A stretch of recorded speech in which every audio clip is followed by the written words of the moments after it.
Nama Om Vishnu Padaya Krishna Prestaya Bhutale Srimate Bhaktivedanta Swami Niti Namine Namaste Saraswati Deve Gauravani Pracharine Nirvishesha Shunyavadi Paschatya-deshatharine.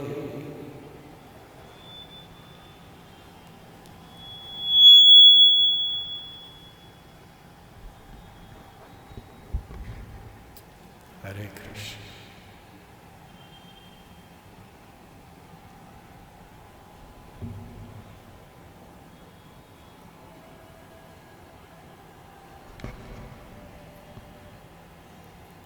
It is truly my great honor and fortune to have been invited to this very holy place, Sri Radhanath Temple, to be with all of you.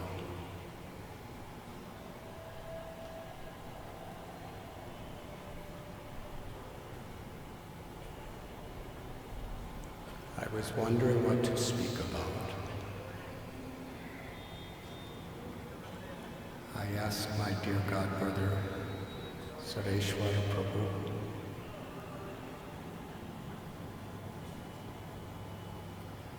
and he reminded me that I was supposed to be here in 3 days, on January 26th, which is, I believe, the day that the Indian Constitution was established. Is that historically correct?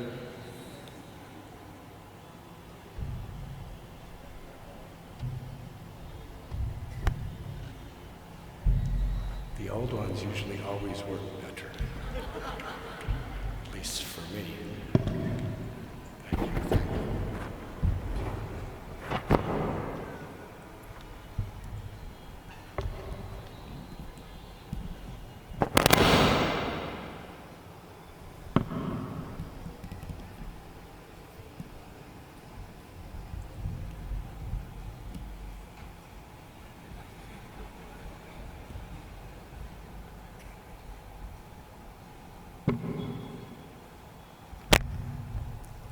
So he written.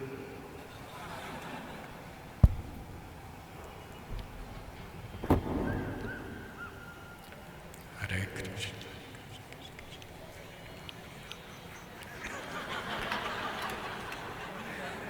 Hare Krishna.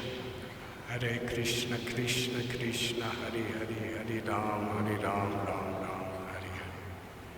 Can you hear? No one can hear.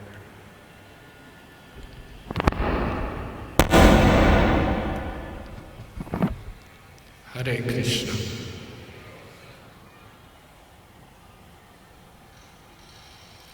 So my dear godbrother recommended I speak on the ISKCON Constitution.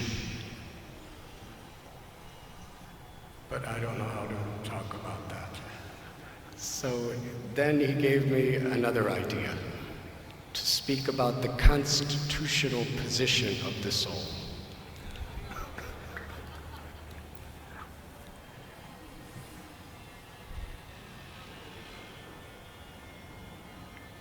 And I would like to speak about one of the most historical, relevant discussions on that subject in the history of this creation. And it happened to take place 500 years ago from now.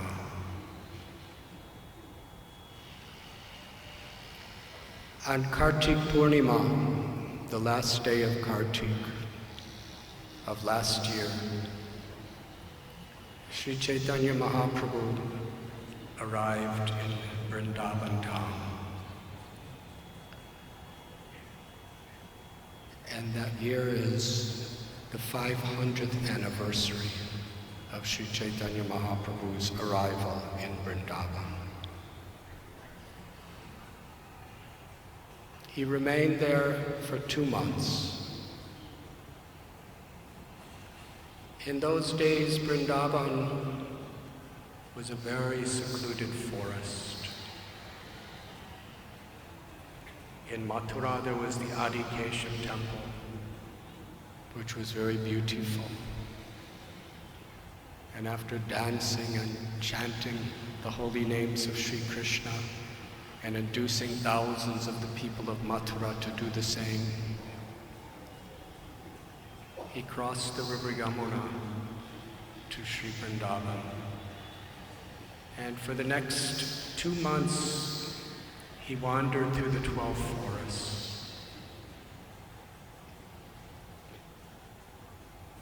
The places of Krishna's pastimes are revealed to us in Holy Scriptures and are worshipped in the hearts of great devotees for the last 5,000 years. But over time, with political changes in the country, invasions, and so forth, many of those holy places were forgotten. But Lord Chaitanya, who is Radha Bhavaduti Suvalitam Nomi Krishna Swarupam, who is Krishna with the complexion and the Mahabhav, the love of Sri Radha. When he arrived in Vrindavan, he was coming home. The cows would gather around him and moo very affectionately, welcoming him home. They recognized him as Krishna. They licked him. The deers did the same. The peacocks danced around him. The parrots sang beautiful songs and were having wonderful poetic narrations about their love for Radharani and Sri Krishna. Even the plants, the trees, the creepers, the flowers were blossoming with extraordinary, inconceivable fragrances, just to offer their love as they welcome Krishna back home to Vrindavan. Of course, we know that in his Aprakata Lila, Krishna never leaves Vrindavan. Sri Radha is forever present there. But on the manifested level, Krishna left Vrindavan about 5,000 years ago. And 4,500 years later, as Lord Chaitanya, he came in the role of his own devotee on a pilgrimage to Vrindavan.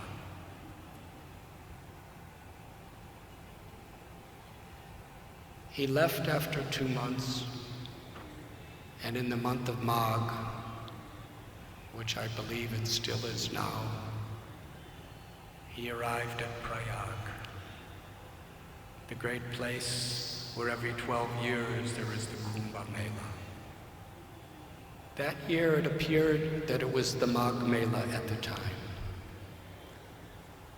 And Sri Chaitanya Mahaprabhu, at the confluence of the Triveni, the Ganga, Yamuna, Saraswati rivers,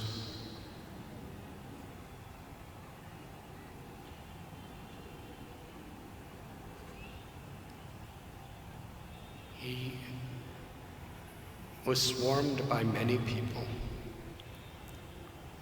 He went to the temple of Bindu Madhava 500 years ago, from about this time. And there, in front of this ancient deity of Sri Krishna, he performed the Yuga Dharma, the chanting of the holy names. But it was not just Sankirtan. It was Prem Sankirtan. It was the congregational chanting that he was inducing, the original ecstatic pure love that's within the heart of every living being. And Sri Radha is the source of all love. And Krishna is the ultimate object of all love. And they were in one form, exchanging the ras of their love. Sri Chaitanya Charitamrita tells in great detail that Krishna knows everything. Vedaham samadhitani varatamani chajana. Krishna tells, I know everything in the past, all things in the present, and everything that will come. And being situated in the heart of all beings, he knows every desire, every thought, every action of every living entity. Not only in this city of Bombay, not only in India, not only in the earth planet, not only in this universe, not only in all the limitless, countless universes, but beyond these universes, in the spiritual world. Krishna knows everything. But there was one thing he yearned to know: the nature of Sri Radha's love. When he tastes the sweetness of her love, he becomes so happy. But when she tastes the sweetness of his love, her happiness is beyond even his comprehension. What is the glories of Sri Radha's love? What is it about me that induces such happiness in her heart? And what does she feel when she tastes the sweetness of my love?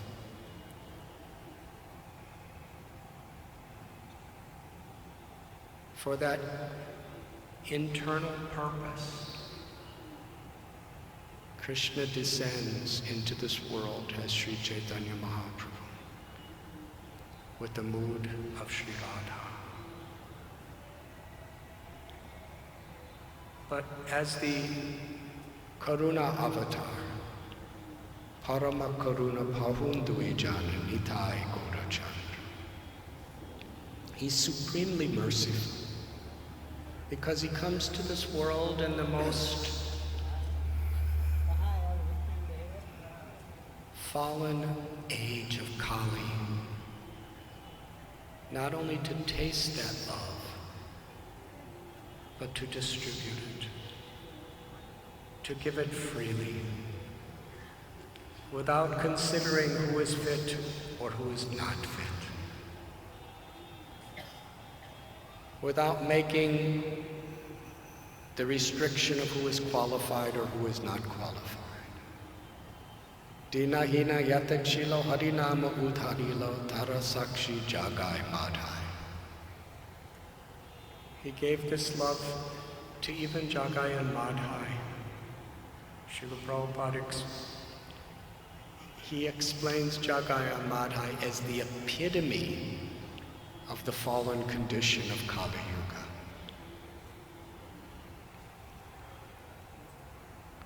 They had so many addictions, so many bad habits. They were cruel, they were envious, they were lusty, they were greedy, they were arrogant.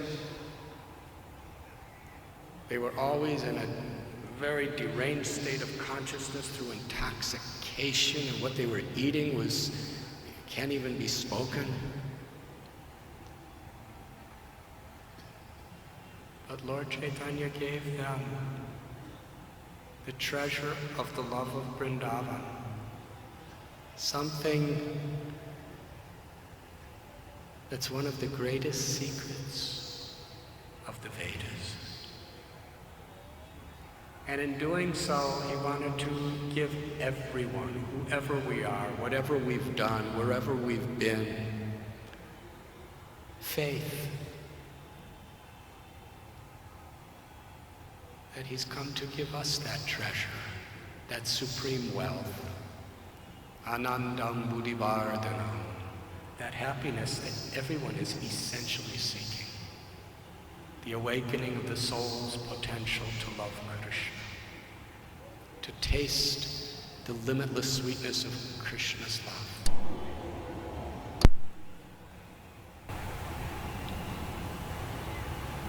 And he especially did it through inducing people to chant the holy names of the Lord. At the Bindu Madhava temple, he was expressing his own happiness, not only in tasting Krishna and Sri Radha in their names, but in the compassion of giving it to others. As he was dancing, with tears pouring from his lotus-like eyes, his limbs trembling, his long arms raised high in the air, just by seeing him, hearing him, feeling him, people developed complete faith in the Sankirtan of Krishna's names, and they followed him. Just to please him, they chanted. And because they were chanting without offenses, just to please the Lord, within their hearts, their love awakened. At that time, Rupa Goswami had come to Prayag with his younger brother, Anupam. The story of Rupa and Sanatan and their younger brother is one of the foundational histories of our sampradaya, or our spiritual lineage. They were in seats of prime ministers, home ministers of the highest power in the Bengali government.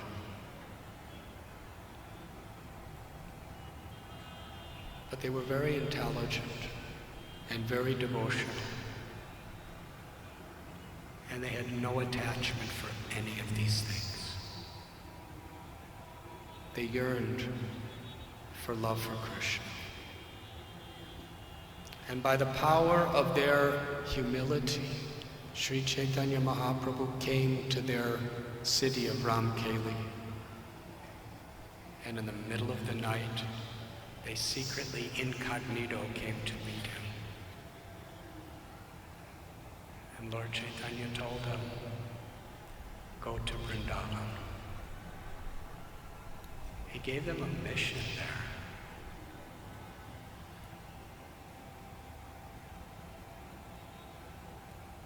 Lord Chaitanya, he went back to Puri from there by the influence of Rupa and Sanatan. And Rupa Goswami, he left along with Anupam. But Sanatan, he remained. It's quite mysterious the reasons why he remained. But in Sri Chaitanya Charitamrita, it explains, because the king, the Nawab Hussain Shah, was so pleased with him and so affectionate with him, it was very difficult for him to leave. But he didn't go to his office. He was actually ruling the whole kingdom. He called in sick. Rupa and Sanatan, they hired 2 Brahmins to perform special yajnas and special pujas just to release them from their material challenges and attachments. And after Rupa left, Sanatana Goswami, he just stayed constantly in a group of Brahmins studying the Srimad Bhagavatam. And he was so happy. And one day, Nawab Hussain Shah came to his place, and out of respect for him, Sanatana Goswami and all the Brahmins who were sitting down in great absorption reading Srimad Bhagavatam, they stood up and gave the king a nice seat.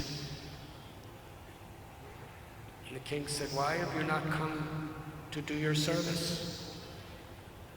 You told me you're sick. I sent a doctor. The doctor said you're in perfect health. You're just spending the whole day reciting the Srimad Bhagavatam with all these Brahmins." He said, "My tendency is I just go out with my armies and I conquer lands and destroy anyone who stands in my way. And while I'm doing that, I'm completely depending on you to take care of the whole kingdom. And you're doing such a good job. You're like my own brother. While your older brother is out conquering,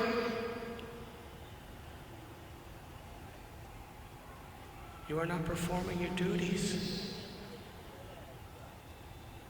Why?" Sanatana Goswami, it's described, he didn't leave because the king was so pleased with him and affectionate toward him. So he had a plan. He said, "I'm sorry, I cannot come anymore to the office. I resign. And you're the king. That means you have the authority over the law, so you can do anything you like." The king was no longer pleased with him. He was no longer affectionate toward him. So now Sanatana Goswami could leave. But there was some challenge, because the Nawab Hussain Shah put him in prison with chains around his limbs in an underground cell, which is still there in Ramkeli. But he was happy, because he had complete faith in the will of the Lord. And the 6 Goswamis really teach us how to have complete faith, but to be very practical too. When Rupa Goswami, they were so wealthy. First he gave 10,000 gold coins to a Bengali grocer. And then the rest of his money, he filled up 2 large boats with them.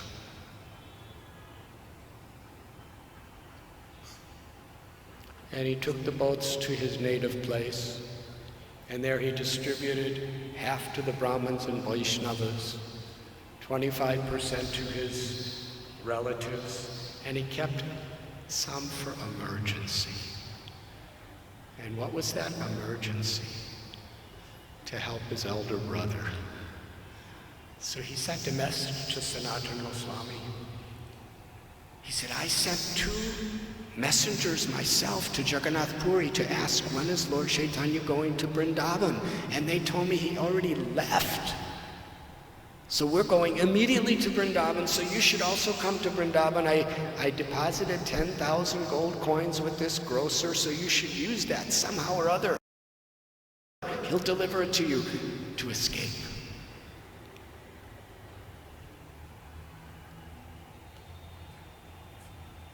When Rupa Goswami and Anupam arrived at Prayag on their way to Sri Vrindavan Dham, they saw hundreds and thousands of people chanting the holy names of Krishna. And they met Sri Chaitanya Mahaprabhu. After the kirtan, a South Indian Brahmin invited Lord Chaitanya to his home to take prasad. Lord Chaitanya was sitting in a secluded place. and Rupa Goswami and Anupam, from a little distance away, they offer their prostrated obeisances again and again and again, with tears of love. And Lord Chaitanya saw them and called them, get up, and come here. So they came before the Lord, and the Lord embraced them. After embracing them, he placed his lotus feet on their heads. And it was at that time, that historical moment, that Rupa Goswami composed a beautiful prayer. He stood before Sri Chaitanya Mahaprabhu with folded palms and recited. We can chant together. Namo Mahabharanyaya Krishna Prema Pradayate Krishnaya Krishna Chaitanya Namane Gauda Dveshe Namaha. The Srimad Bhagavatam describes there are limitless incarnations of the Lord that appear throughout history in various planets, in various universes. Krishnastu Bhagavan Swayam. And Krishna is the origin, the source of all other incarnations. And all the qualities of every incarnation that has ever been or will ever be, all those qualities are within Krishna. And the scripture tells when Krishna appears in this world, in his beautiful threefold bending form of Shyam Sundar, all the various avatars are included within him. He has all the 6 opulences in their fullest. And yet he appears as an ordinary cowherd boy who's chastised by his mother, who dances with gopis, who plays with his friends, while he's herding the cows and the calves of Sri Brajamani. So although Krishna is the supreme, all-powerful source of all incarnations and the source of all material and spiritual worlds, aham sarvasya prabhavo matta sarvam prabhavtate, Rupa Goswami explains, Krishna has now appeared not in a bluish form, but a golden form. And Srila Prabhupada in Sri Chaitanya Charitamrita translates this beautiful verse by giving a little purport within his translation. He says he's come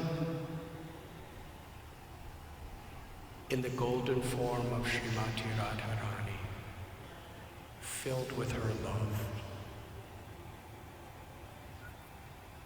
And Rupa Goswami says, and this form of Sri Chaitanya Mahaprabhu is more munificent, more merciful than even Krishna. Now, if he's Krishna himself, and Krishna's all merciful, how could he be more merciful?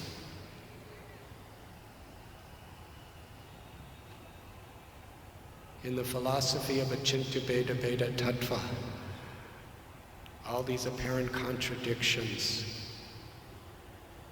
can be understood, but not by our intellect alone, not by our philosophical prowess alone.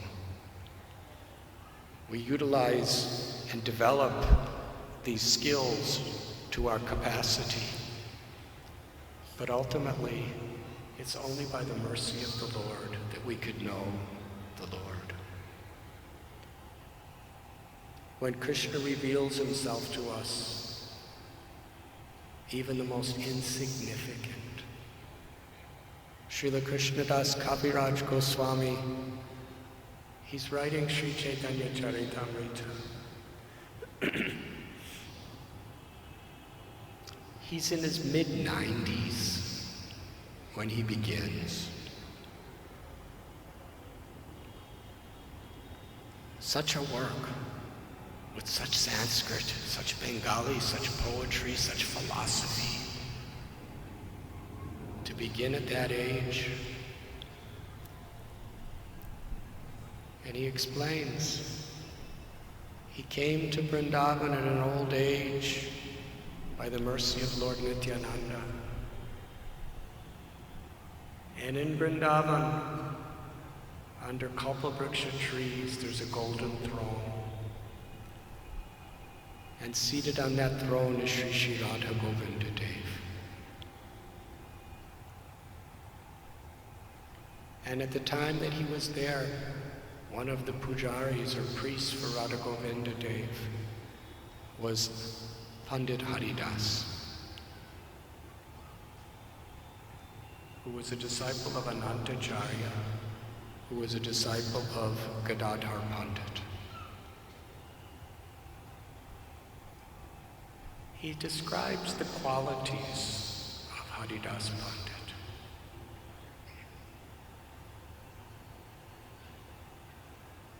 He was constantly immersed in remembering the Lord. His life and soul was reading and having other people read the beautiful stories of the life of Sri Chaitanya Mahaprabhu from the Sri Chaitanya Bhagavat by Srila Vrindavan Das Thakur. And what were the qualifications of Haridas that gave him that higher taste where he could 24 hours a day be absorbed in hearing and chanting the glories of Lord Chaitanya? He was tolerant, gentle, humble, self-controlled, always compassionate to all beings. And he describes he was a dosha darshi.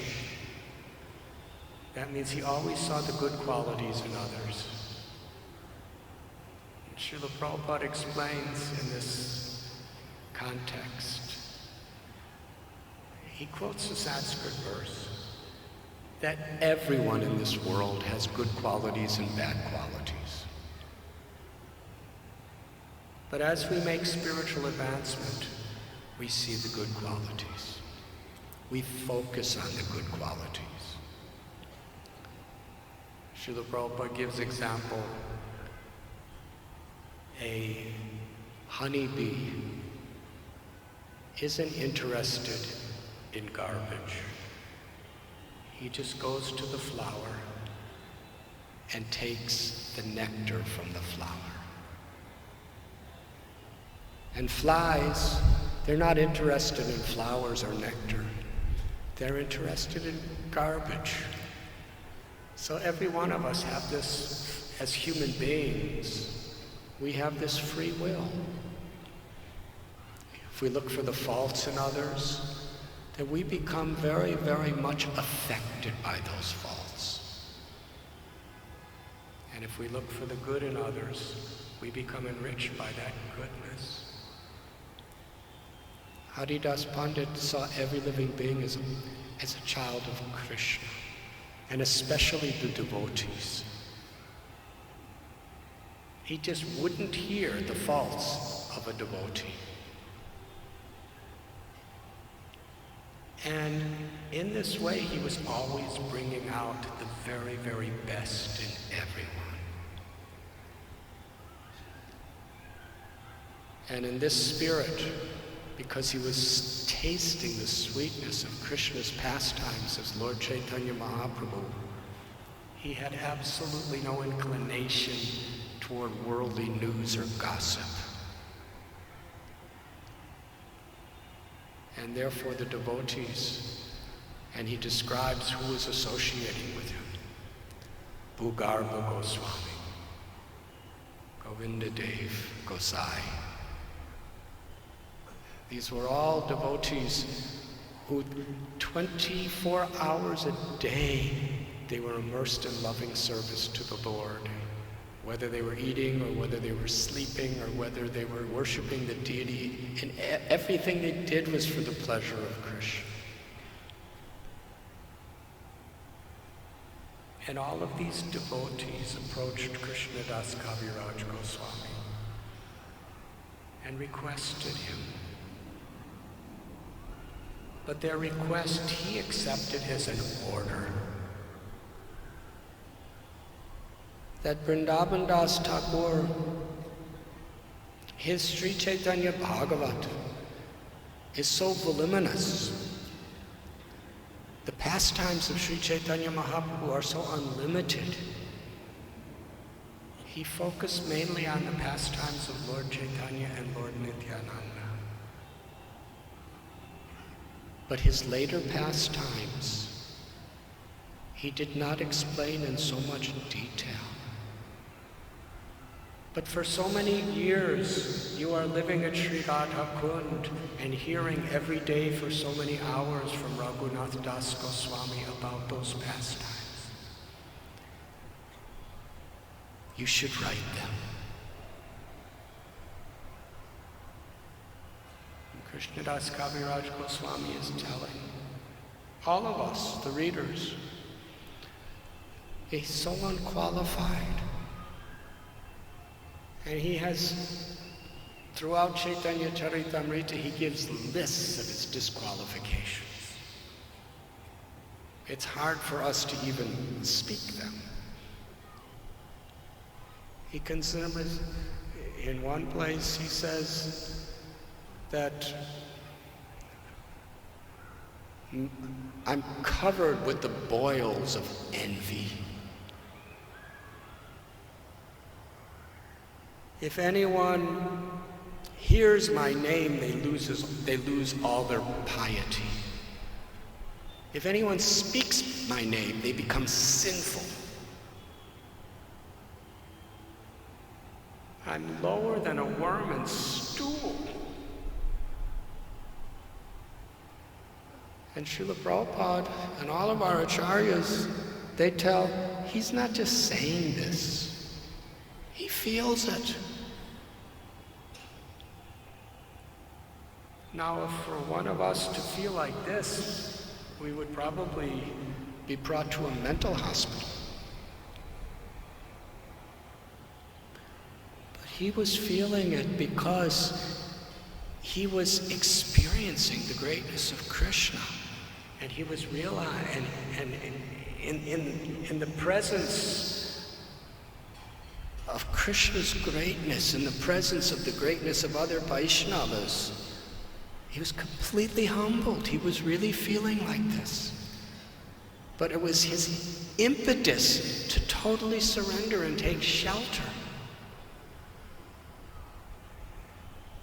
And therefore he's worshipped by all of us as a Mahabhagavat, a person of the very, very highest level of self-realization, of ecstatic love.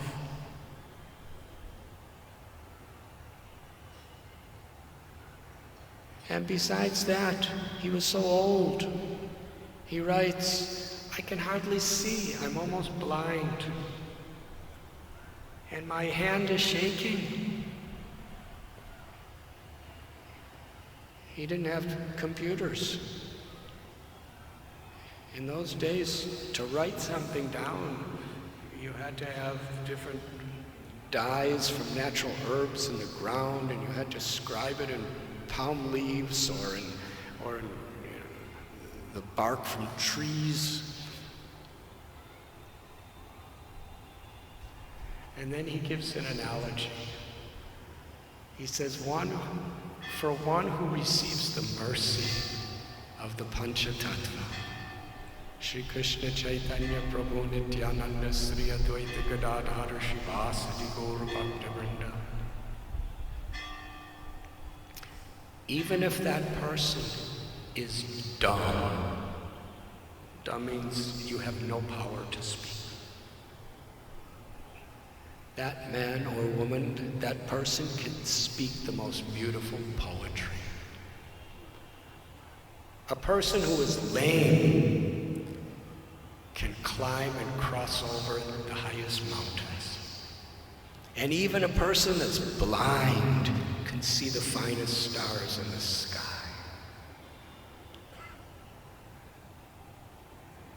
Now this may sound like some poetry that is very impossible to take literally.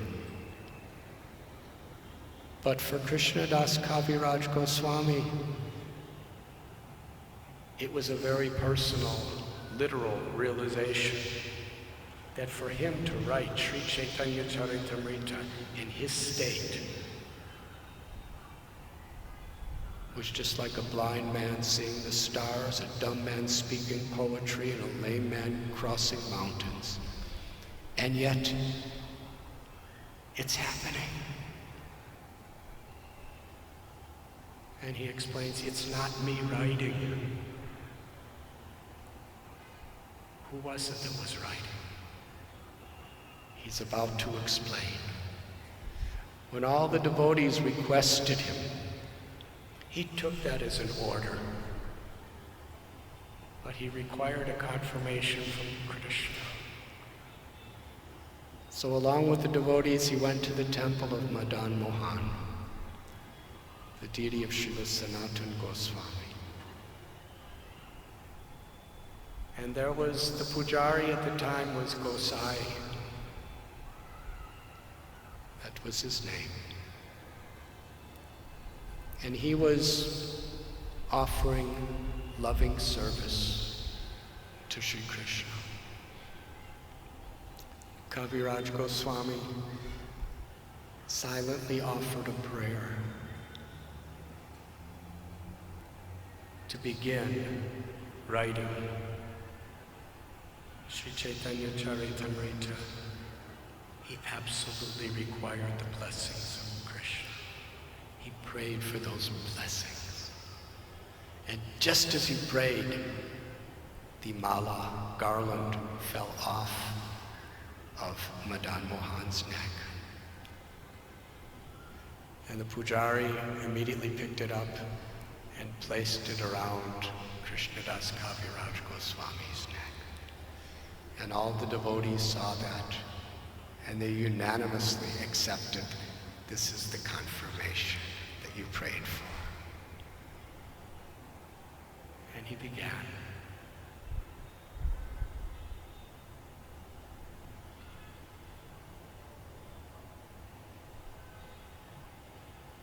So this is the quality of a great devotee.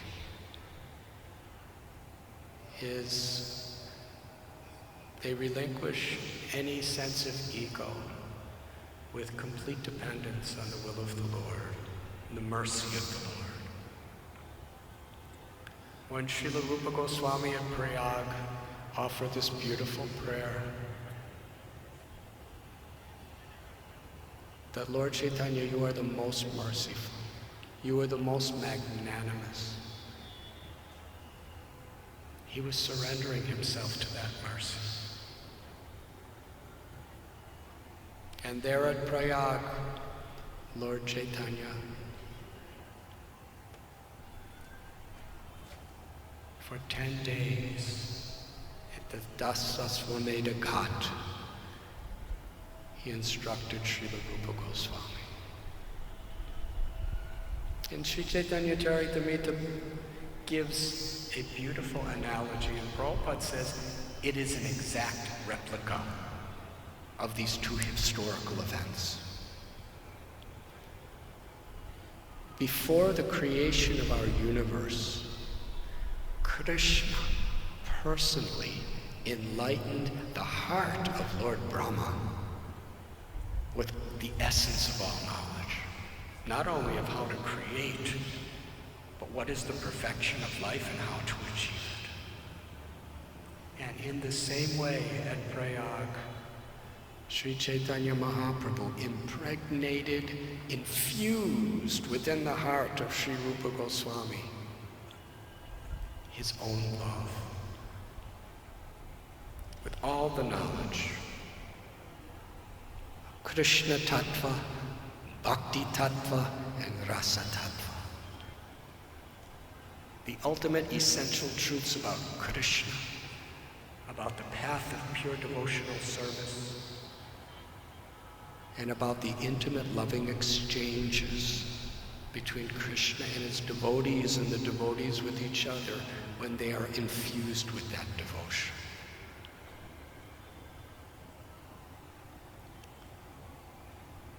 Seeing the humility and the sincerity of Rupa Goswami, reciprocating with his surrender, Lord Chaitanya embraced him. And later on in Puri, Sri Chaitanya Mahaprabhu told the devotees, when I embraced Sri Rupa Goswami, I gave him the power to understand completely everything I speak. Not only that, the love of the heart of Lord Chaitanya, he invested in Rupa Goswami's heart.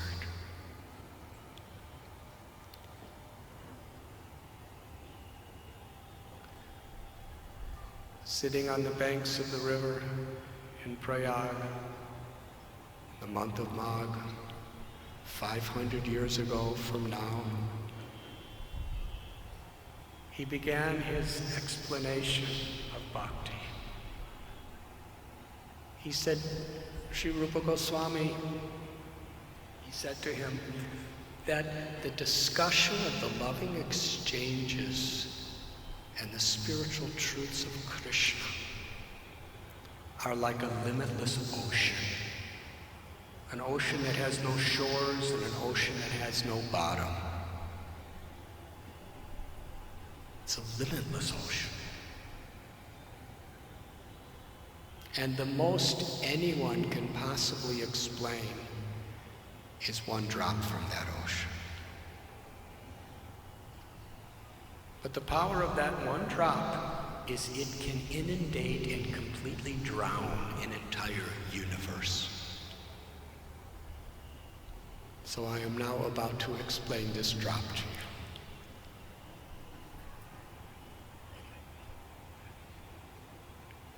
And he explained there are 8,400,000 species of life, quoting from the Padma Purana.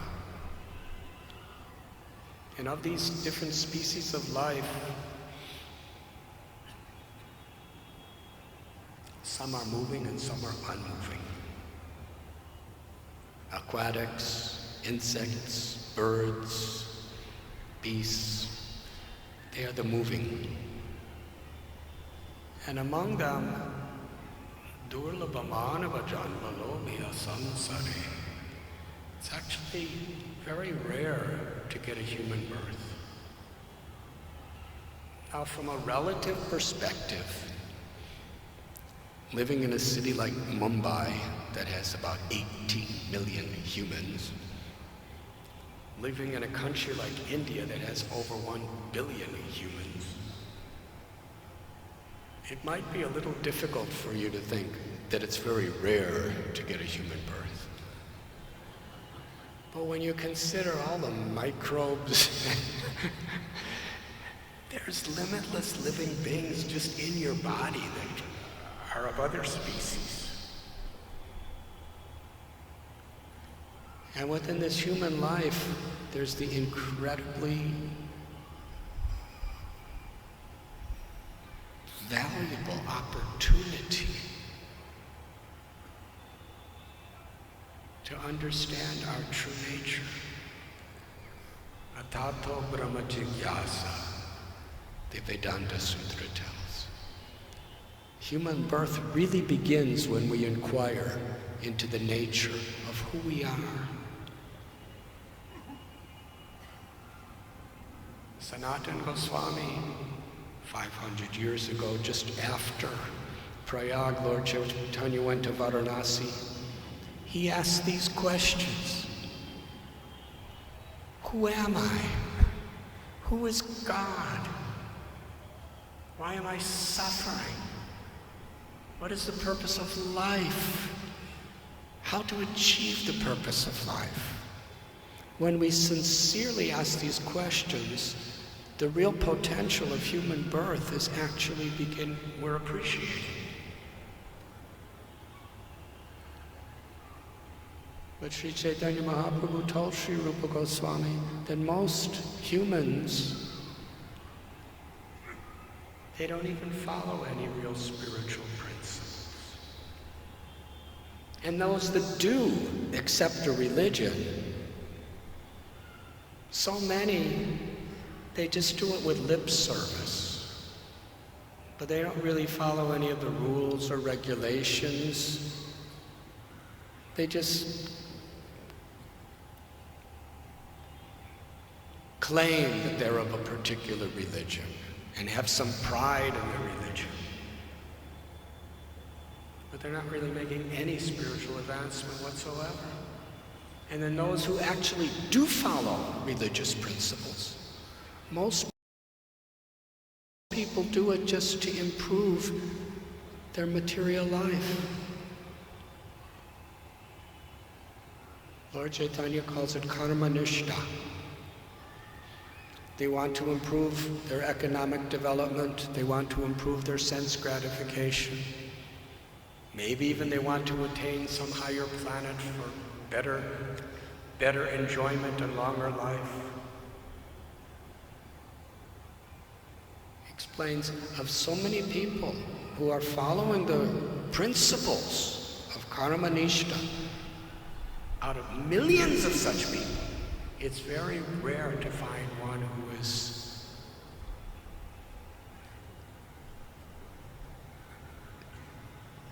realized jnana. Srila Prabhupada translated a person who actually has wisdom. And such a person aspires for liberation from all these dualities, from all these illusions, and for all the sufferings that are connected to them. And out of millions and millions of people who have actually not only taken to the path of knowledge, but who have achieved liberation, it's very rare to find one pure devotee of the Lord. He quotes the Srimad Bhagavatam, Mukta nama visidhanam narayana parare, sudulabha prasantatma kotishva bimahamuni.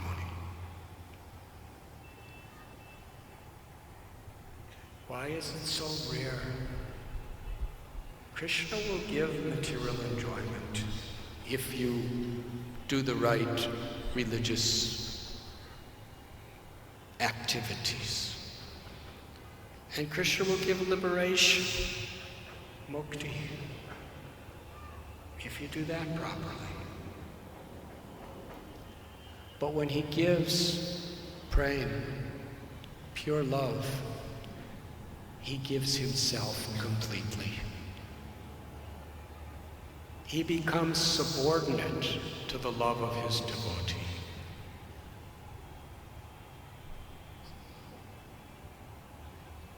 It's so rare. But Sri Chaitanya Mahaprabhu, he came to give it freely in the age of Kali to the people who were least qualified. He explained to Rupa Goswami the nature of the soul.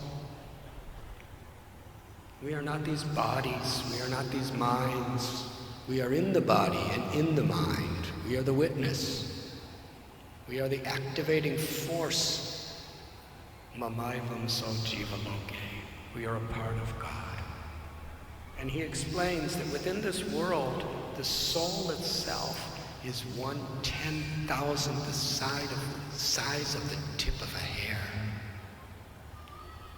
Even the finest microscope can never find the soul. But the person who's looking through the microscope is that soul. Otherwise, the body's dead. And that soul, even after wandering through so many universes and so many planets, through so many species of life, for endless experiences in time, when it comes in contact with a true spiritual master, the seed of devotion is awakened from the heart. And along with that seed which comes by grace, divine grace, comes the instructions and the inspiration of how to water that seed. Lord Chaitanya is explaining there is nothing so precious as that seed of bhakti, the bhakti lata bij.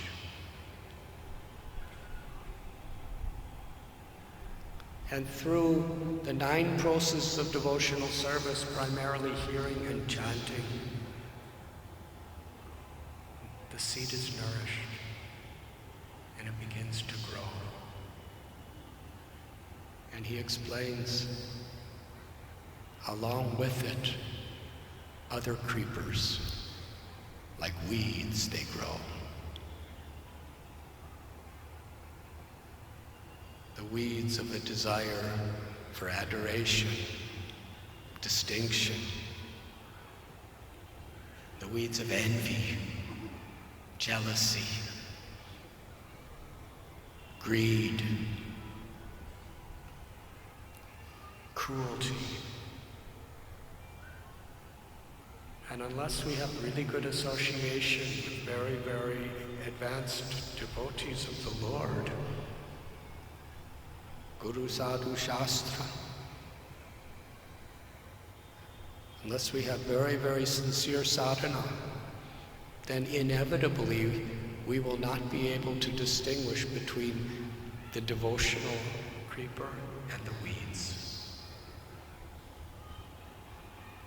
And we'll water the weeds in the name of bhakti. And as the weeds grow, we're thinking, I'm making spiritual advancement. And that happens. If we're not very careful, it will happen. Not maybe. And we see throughout the world so many spiritual traditions. When somebody becomes powerful, when somebody becomes influential, when somebody gets prestige, when somebody is able to satisfy their greed, they're thinking, just see how spiritually advanced I am. They actually believe it. Because Maya makes those weeds look just like the devotional creeper, the bhakti lata bij. He said, but the most dangerous of all things is offending devotees of the Lord. It's like a mad elephant that comes into the garden and tramples the seed of devotion. And the leaves just dry up. So we must be able to distinguish these weeds as they will come with the devotional creeper, and we must cut them down. And how do we cut them down? By not acting according to their dictations, by discriminating. Rupa Goswami made it simple. Accept what is favorable for devotional service and reject what is unfavorable for devotional service. And as we're living by these principles, Trinada Prabhupada in this regard quotes Trinada Bisunicena Taror Ibasihishna. Amani namana dena kirtaniya sadhari.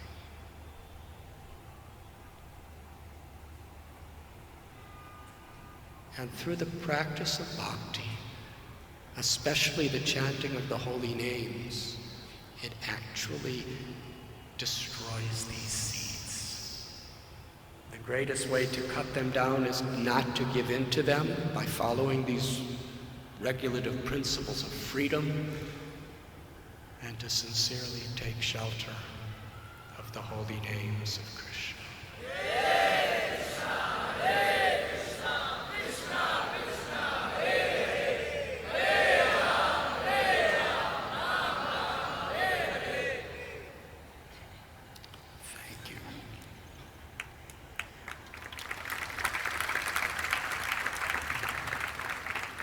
I'm not finished, I'm just thanking you.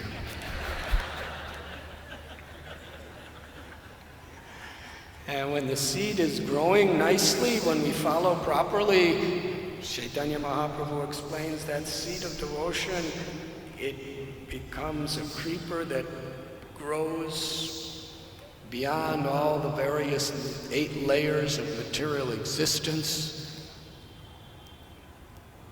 Bhuloka, Bhuvarloka, Swargaloka, Maharloka, Janaloka, Tapaloka, Satyaloka. It goes beyond all of that.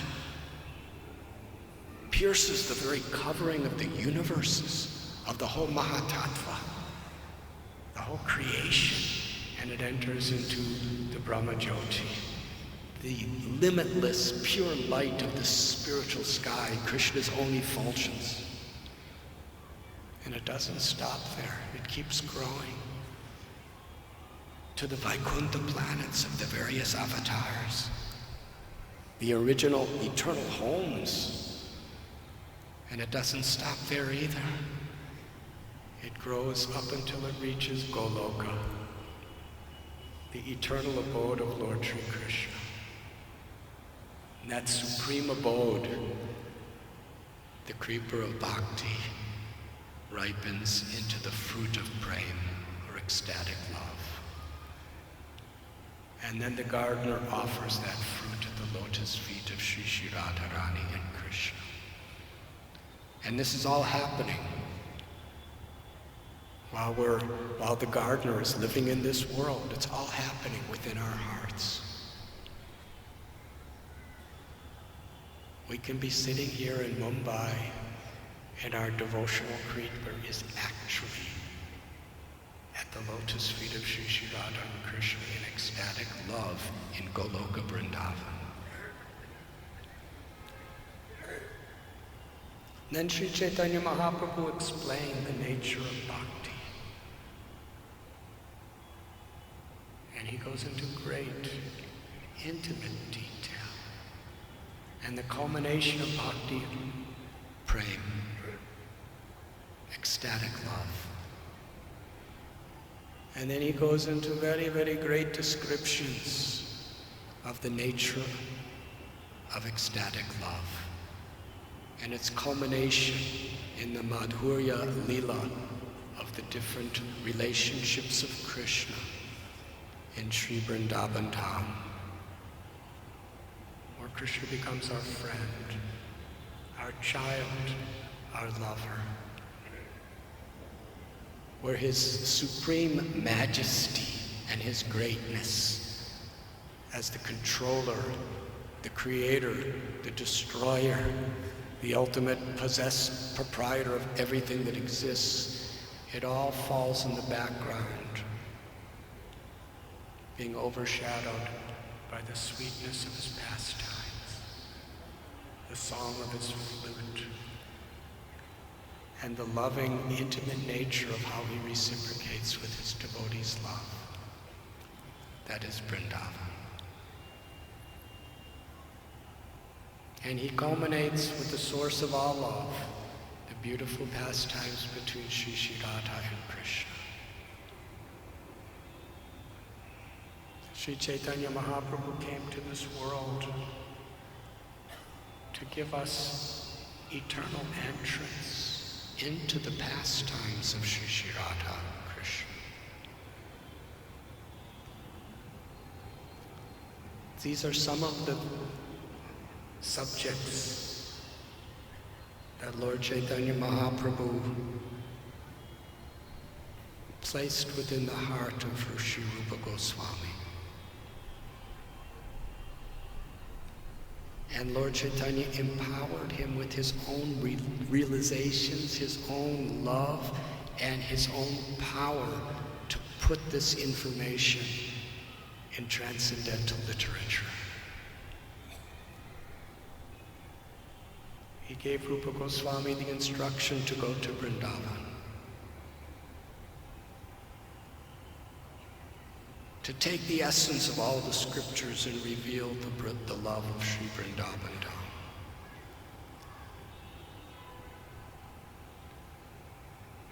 Through Lord Chaitanya's mercy, he would reveal to him the holy places of Krishna's Leela to reveal to the whole world, to establish beautiful temples and deity worship, and to exemplify the true qualities of a Vaishnava.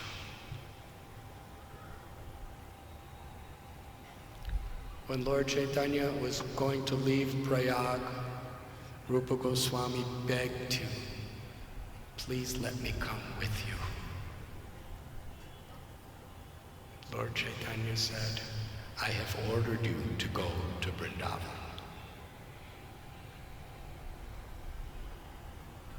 to perform my mission.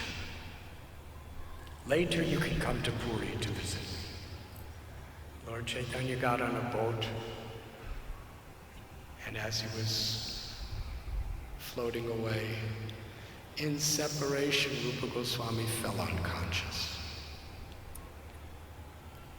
And a South Indian Brahmin who was hosting Lord Chaitanya at Prayag with prasad, he picked up Rupa Goswami and he went to Sri Vrindavan Dham. 50 years ago, Srila Prabhupada left Vrindavan. He was living there, initially at the Bamsi Gopal temple, and then he was given a chance to have residence at Sri Sri Radha Damodar temple, where the deity of Jiva Goswami in the Bhakti Ratnakar, there's a beautiful description.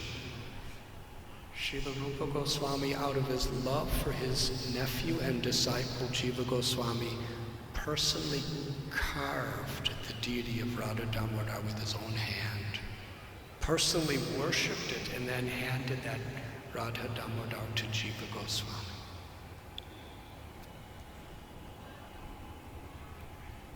And in the same narration, describes that sometimes Jiva Goswami would hear a flute playing, and he would run to the altar, and he would see the Murti of Sri Radha Damodar smiling and playing his flute, and sometimes dancing.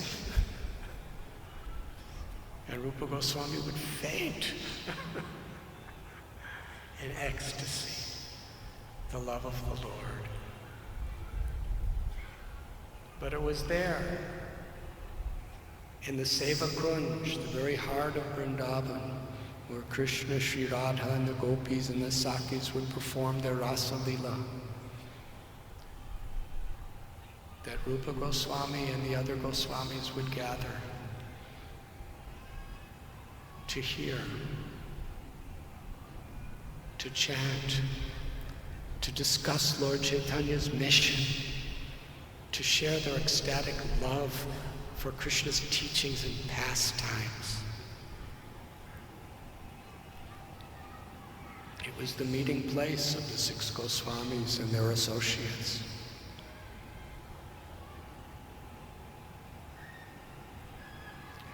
And when the temple of Govindaji was just starting to be built, as far as what I have understood, Rupa Goswami would spend most of his time at Radha Damodar temple. He had his bhajan kutir there. And because it was so very dear to him, when ultimately he passed from this world, Sri Jiva Goswami placed his samadhi at Sri Sri Radha Damodar temple. Srila Prabhupada's rooms, the room where he performed his bhajan, where he was translating and writing purports to Srimad Bhagavatam, and then his little kitchen. And just through the window of the kitchen, just a few feet outside, is Rupa Goswami's samadhi and bhajan kutir. As Sri Chaitanya Mahaprabhu gave Rupa Goswami the order to go to Vrindavan to write these literatures for the whole world, Srila Bhakti Siddhanta Saraswati Thakur gave Prabhupada the order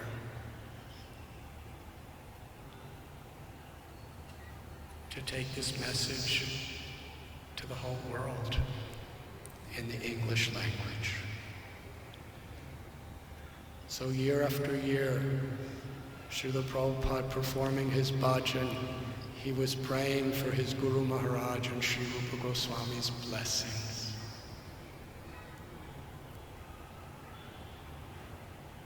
And in the this year, that is the 500th anniversary of Lord Chaitanya coming to Vrindavan, it's the 50th anniversary of Srila Prabhupada leaving Vrindavan.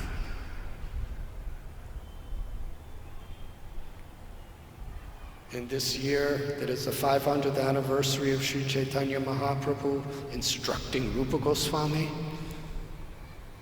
it's the year that Srila Prabhupada departed from the place of Rupa Goswami, Radha Damodar, to bring his teachings around the world.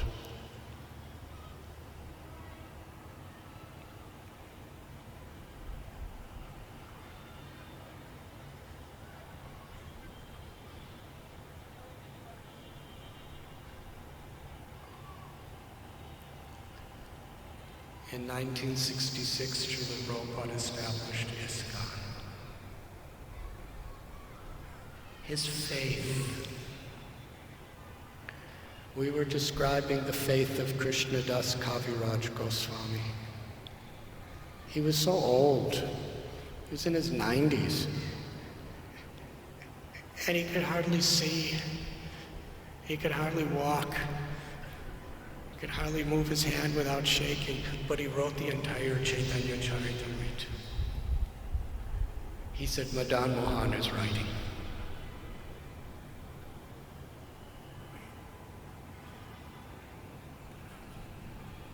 To write that literature is a complete miracle of grace. Srila Prabhupada, at the age of 70, after 38 days in a cargo ship, heart attacks, seasickness, having no money, not knowing a single person outside of India, and now he's over 10,000 miles away. He was warned by everyone, don't go. According to all the biographies of Srila Prabhupada, I can't remember anybody who encouraged him to go.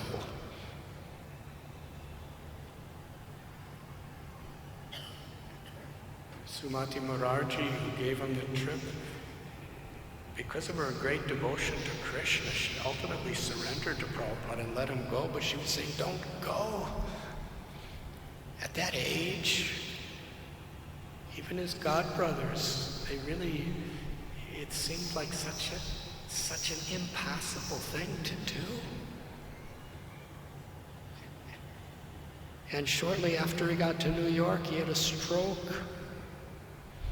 Strokes, heart attacks, that age, and he was going to start a movement all over the world. And somehow or other, he was living in the Bowery, he was kicked out, he was homeless, and some of his devotees gave him that little storefront at 26 2nd Avenue. And at that time, there was not a single person with a shaved head or a dhoti or anything like that. Nobody was wearing saris. They were just chanting Hare Krishna. They didn't even know what the 4 regulative principles were.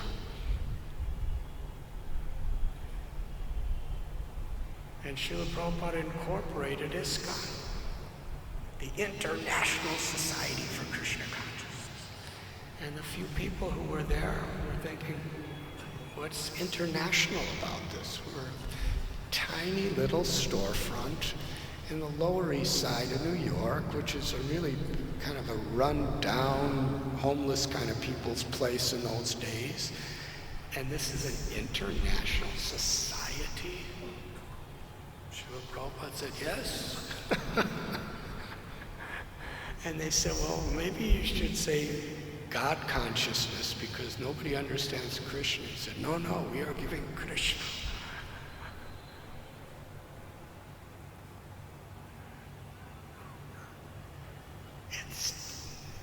It's like the miracle of grace of a blind man seeing the stars, the lame man crossing mountains, and the dumb man speaking poetry. Prabhupada had that same faith in the mercy of his Guru and Krishna. And as Srila Krishnadas Kaviraj Goswami could take no credit for anything, he gave all that credit to Madan Mohan, to Rupa Goswami, and to Raghunath Das Goswami. At the end of every chapter, he gives all credit to them. And to Lord Nityananda. Srila Prabhupada, what he accomplished. But he always gave credit to his Guru, to the mercy of Lord Chaitanya and Nityananda. And he would give credit to all of us.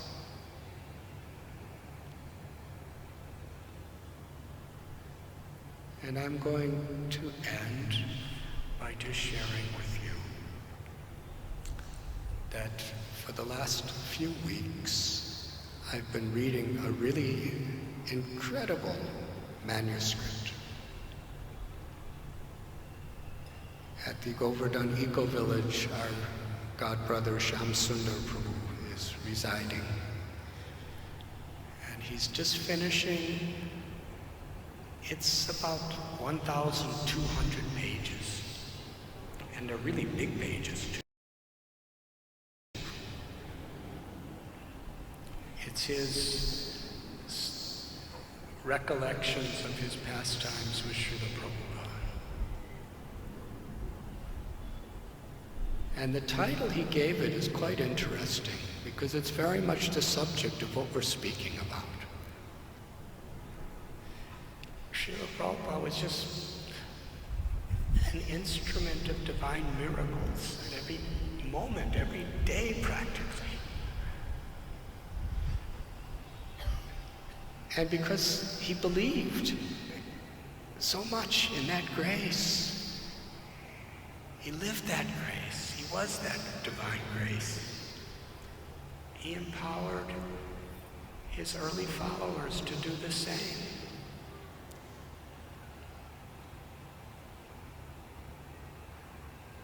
He would send them on missions that were unbelievable. The only way they could survive is just expecting a miracle to happen that day.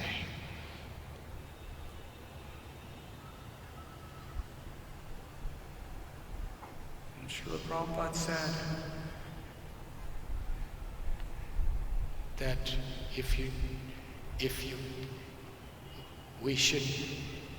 the name of the book is Chasing Rhinos with the Swami. He quotes Prabhupada that if we chase a rhinoceros, if you catch a rhinoceros, no one will believe, because no one can catch a rhinoceros. It's the hardest thing in the world to catch. So if you try and you fail, people will say, well, nobody could do it anyway, it's impossible. But if you actually catch one, people will say, oh, they're speechless. That's what Prabhupada did every day. And that's what they were doing. Incredible stories. I could begin another lecture on that subject, but it's becoming late.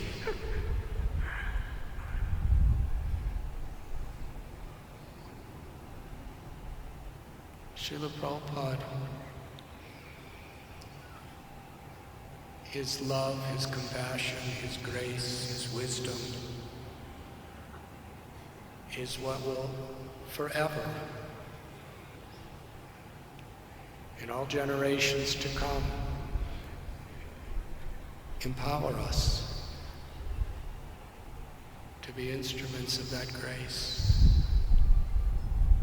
and to see the magic of Krishna's love in our lives.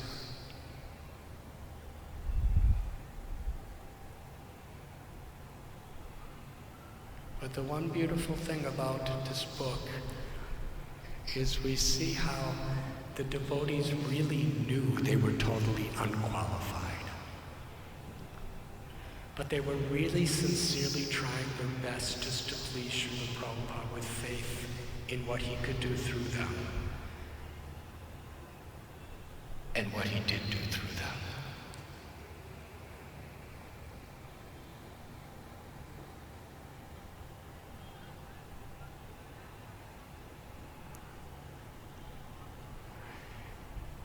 And what he will do through all of us if we humble ourselves and have a sincere appreciation for the value of what we have been given, to wholeheartedly receive it and to share it with others. When Srila Prabhupada was asked, how can we repay you? His answer was so simple, but it's a life mission for each of us to accept. Prabhupada said, accept what I'm giving you. And accepting it means following and share it with others.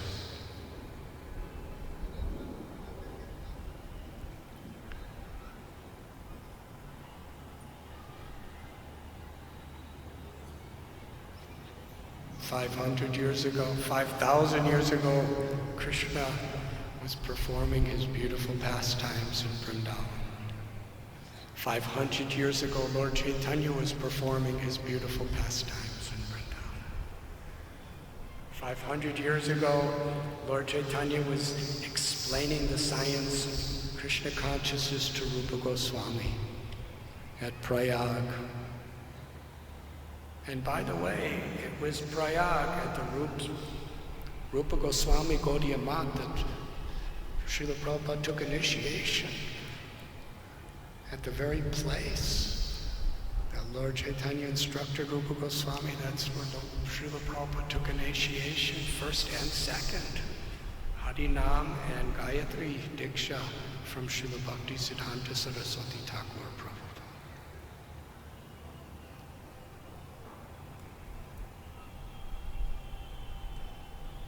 50 years ago, Srila Prabhupada took this message of Rupa Goswami.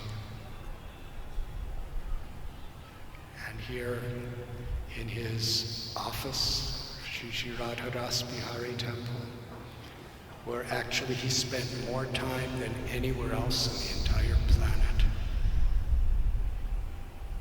after he began the ISKCON Society. We are so fortunate to offer our gratitude and our remembrance of his divine grace. Thank you very much.